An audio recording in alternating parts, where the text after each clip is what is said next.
네, 안녕하세요. 항히스타민제, 스테로이드제 효능과 부작용에 대해서 알아보겠습니다. 항히스타민제나 스테로이드제는 우리가 일반적으로 굉장히 자주 처방받아서 먹거나 바르거나 넣거나 하는 약들이고요. 특히 어린이들이 집에 있을 때 애기 약으로, 애들 약으로 굉장히 자주 처방이 됩니다. 따라서 이거에 대한 효능과 부작용을 확실히 알아야 우리가 이 사용에 있어서 얼마나 안전하게 사용할 수 있을지 확인이 됩니다. 자, 지금부터 알아보도록 하겠습니다. 항히스타민제나 스테로이드제는 몸의 과한 면역작용을 완화시켜 몸의 불편함을 일시적으로 줄여 자가 면역 기간 동안 불편함을 제거해 줍니다. 그러나 몸의 면역작용을 장기간 인위적으로 제어하면 내성작용이나 반작용이 생겨 위험해집니다. 이 부분에 대해서 다시 한번 자세하게 설명해 보겠습니다. 자, 항히스타민제에 대해서 우선 설명하겠습니다.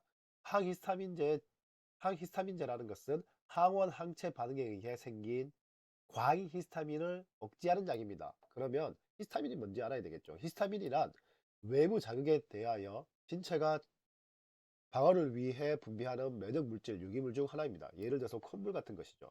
히스타민은 백혈구가 상처 부위로 더 많이 오도록 혈관을 확장시켜주는 역할을 합니다. 그러면서 상처가 나면 그쪽에 보름이 생긴다든가 많은 염증들이 발생을 하는 것입니다. 자, 이거에 대한 효능은 이 약에 대한 효능은 코염, 기관지 천식, 두드레기, 감기, 멀미 등의 각종 알레르기 질환, 비염, 결막염, 멀미, 초기 감기 치료제로 사용이 됩니다. 그렇게 사용될 수 있는 이유를 다시 한번 살펴보면은 이런 각종 알레르기 질환에 기본적으로 염증이 동반이 됩니다. 이 염증을 줄여주는 게 이 히스타민의 항히스타민제의 그 역할이기 때문에 이런 것들에 대해서 치료제가 됩니다. 장기 사용 시 어떤 부작용인지 알아보겠습니다. 일단 내성이 생길 수 있습니다. 내성이라 하면 약이 더 이상 듣지 않는다는 것이죠. 중독이라 하면 계속 더 원한다는 것이죠. 상처가 났을 때 어떤 약을 발랐는데 이게 중독이 되면 계속 더 바르고 싶다라는 그런 의미죠. 뭐 내성이나 중독이나 비슷한 말로 사용이 됩니다. 또한 지속력이 짧습니다. 대신에 효과도 굉장히 빠르게 나타납니다. 졸음, 피로감, 기억력 저하 등의 중추신경계의 부작용이 옵니다. 한마디로 잠이 온다. 약간 이런 느낌을 갖게 됩니다. 그리고 면역력 저하가 일어납니다. 히스타민제 분류를 보겠습니다. 이건 네이버 지식백과에서 나온 내용이고요. 이런 것들이 있습니다. 1세대 항히스타민제와 2세대 항히스타민제로 나눠지는데 요즘에는 3세대까지 나왔다고 하더라고요. 결국 1세대의 부작용을 최대한 줄인 게 2세대라고 보시면 되겠습니다. 네, 주로 우리가 접할 수 있는 약품 종류에 대해서 말씀드리겠습니다. 지르텍이 있습니다. 지르텍은 2세대고요. 먹는 약입니다. 알레르기성 비염, 두드레기, 알레르기성 결막염에 사용되고요. 효과가 굉장히 빠릅니다. 20분에 먹은 20분에 효과가 발생이 되며 하루 정도 지속이 됩니다. 클라리틴이라는 제품도 있는데 지르텍과 대동소이합니다. 이 지르텍에 비해서 졸음이 덜하고 그리고 지르텍에 비해 효과가 좀 느리다. 그렇게 그런 종류의 약들입니다. 복용 시 주의사항을 보겠습니다. 과일 주스에 위산도에 영향을 주고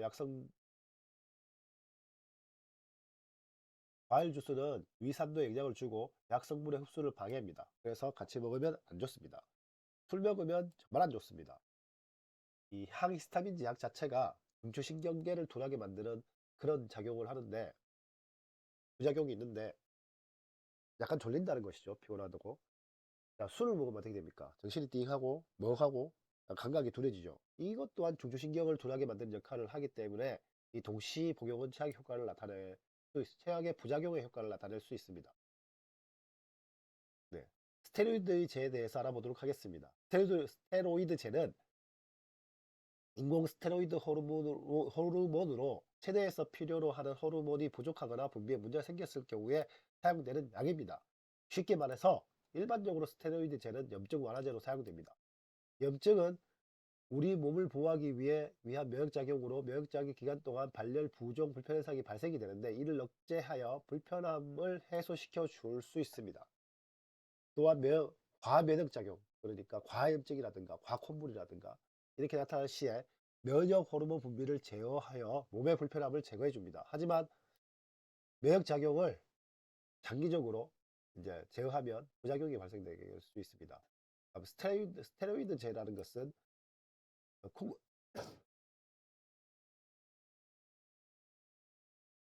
스테로이드라는 것은 콩팥 위에 위치한 부신이란 기관에서 분비되는 부신 피질 호르몬으로 우리 몸에 필요한 다양한 호르몬들을 생성 분비합니다. 이 호르몬들은 체내에서 일어나는 다양한 생리작용에 관여하고 면역 및 염증 반응에 영향을 미치게 됩니다. 염증에 대해서도 알아보겠습니다. 염증이란 병원균이나 항해 같은 유해한 자극에 대한 생체의 반응으로 세포 손상의 원인을 제거하고 병균을 죽이고 세포를 원상태로 만들어줍니다. 이러한 활동을 수목이라고 하는데 열이 나고 아프고 그리고 뭐 붓거나 약간 기억 상실이라든가 이런 징후가 나타납니다. 그래서 스테로이드의 종류는 부신피질 호르몬제, 남성 호르몬제, 여성 호르몬제가 있습니다. 부신피질 호르몬제는 가장 많이 사용되는 스테로이드제로 체내에 발생된 염증을 완화시키는 작용을 하고 남성 호르몬제는 근육을 키웁니다. 그리고 여성 호르몬제는 피임제나 갱년기 치료제 등의 호르몬 변화에 따른 증상을 완화시키는 데 사용됩니다. 효능입니다. 위에서 말한 바와 같이 강력한 함정증, 알레르기 효과가 있어서 이제 염증에 이제 주로 쓰이고요. 염증 치료에 주로 쓰이고요. 거의 모든 염증을 이제 즉시 제거하는 효과를 가지고 있습니다. 부작용을 보겠습니다. 마시는 입으로 먹는 경구형에 대한 부작용입니다. 경구형의 스테로이드는 어렵네요. 코트티코스테로이드라는 건데요. 이거의 부작용은 탈모, 피부가 얇아지고 구역질이 나고 기분이 변화 생기고 면역력 저하에 피부가 위축되고 이렇게 오고 여드름이 생기고 소화불량이 생기고 당뇨나 고혈압, 내장내장, 백내장, 공다골증. 이거 안 좋은 게 정말 많네요. 하여튼 이거는 안 좋다고 보시면 됩니다. 테스테스테론, 근육을 강화시키는 호르몬제입니다. 남자는 여드름, 병자 감소, 고관 축소, 여자는 남성화, 생리불순, 발육부진 이런 현상이 나타나게 됩니다. 그래서 우리 바디빌더들이 이제 스테로이드를 사용했네, 하지 않았네 이렇게 해서 스테로이드 테스트를 하잖아요. 이런 약물을 쓰면 보다 빨리 그리고 보다 더 근육이 생성되기 때문에 이런 약을 썼는지 안 썼는지가 굉장히 이슈가 됩니다. 중요합니다. 그리고 어, 종류별 부작용으로는 내복약과 주사의 경우에는 이제 얼굴이 붉어지고 복부비만, 피부염목, 면역력 저하, 위궤양, 위염 등이 생길 수 있고 연근은 피부가 얇아지고 혈관이 넓어지는 확장현상, 발진 등이 일어날 수 있습니다. 안약은 백내장, 녹내장, 안압을 높이는 부작용이 있고요.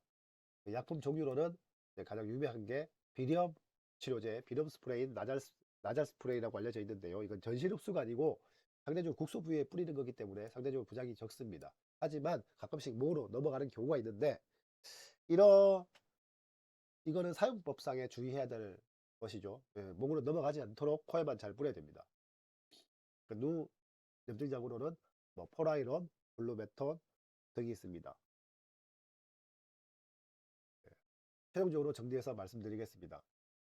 항히스타민제나 스테로이드제는 우리 몸의 과한 면역작용을 완화시켜서 몸의 불편함을 줄여주고 그러면 우리가 스스로 자가치료를 할 수 있는 면역 기능이기 때문에 그 기간 동안 불편함을 줄여주고 스스로 이제 회복이 될 수 있는 게 도와주는 약들입니다. 따라서 이걸 과하게 혹은 장기간 사용했다고 하면은 몸의 면역 체계를 망가뜨릴 수 있기 때문에 주의해서 사용해야 됩니다. 또한 이런 항히스타민제나 스테로이드제는 자체적으로 어떤 약이 아니기 때문에 이것 우리 몸의 어떤 병을 스스로 치료할 수 있는 그런 약들과 함께 먹어주는 게 더 효과적이라고 할 수가 있습니다.